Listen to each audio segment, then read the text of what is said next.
Hello friends, welcome to Haridas diary. நம்ம சேனலில் இன்றைக்கி என்ன வீடியோ பார்க்க போகிறோன்னா, ரொம்பவே ஹெல்த்தி அண்ட் சிம்பிளாக செய்யக்கூடிய கோவக்காய் ஃப்ரை தான் பார்க்க போகிறோம். வீடியோக்குள்ளே போகிறதுக்கு முன்னாடி நம்ம சேனலை இப்போ தான் நீங்கள் ஃபஸ்ட்டு டைம் பார்க்குறீங்கன்னாக்கா சப்ஸ்கிரைப் பண்ணிக்கோங்க. அப்படியே பக்கத்தில் உள்ள பெல் பட்டனையும் கிளிக் பண்ணிக்கோங்க. வாங்க இப்போ வீடியோக்குள்ளே போகலாம்.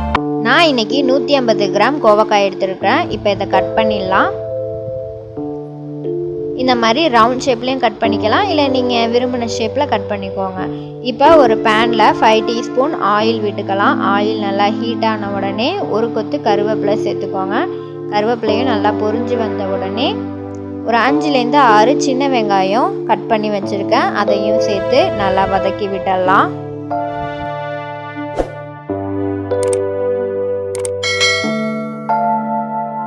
வெங்காயம் லைட்டாக வதங்கின உடனே ஒரு 10 பல்லு பூண்டு இந்த மாதிரி பொடியாக கட் பண்ணி வச்சுருக்கோம், இதையும் சேர்த்து நல்லா பொன்னிறமாக வதக்கி எடுத்துடலாம். இப்போ ஒரு சின்ன தக்காளி கட் பண்ணி வச்சுருக்கோம், இதையும் சேர்த்து நல்லா வதக்கி விட்டுடலாம்.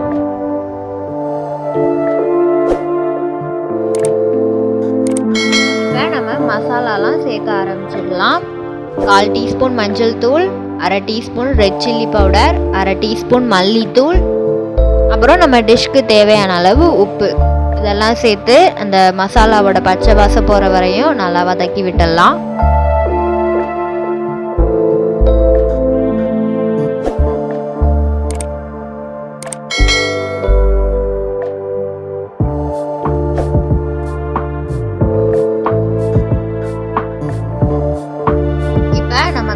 வச்சிருக்க கோவக்காவையும் இது கூடவே சேர்த்து அந்த மசாலாவோட நல்லா மிக்ஸ் பண்ணி விட்டுடலாம்.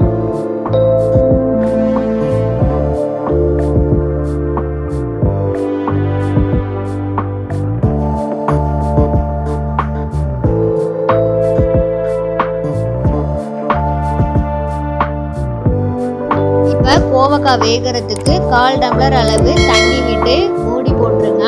ஒரு 5 நிமிஷம் நல்லா வேகட்டும். இப்போ பாருங்கள், நம்ம கோவக்காய் ஃப்ரை சூப்பராக ரெடி ஆகிட்டு. இந்த ரெசிபி உங்களுக்கு பிடிச்சிருந்ததுன்னா லைக் பண்ணுங்கள், ஷேர் பண்ணுங்கள், கமெண்ட் பண்ணுங்கள். மறக்காமல் நம்ம சேனலுக்கு சப்ஸ்கிரைப் பண்ணுங்கள். தேங்க்ஸ் ஃபார் வாட்சிங்.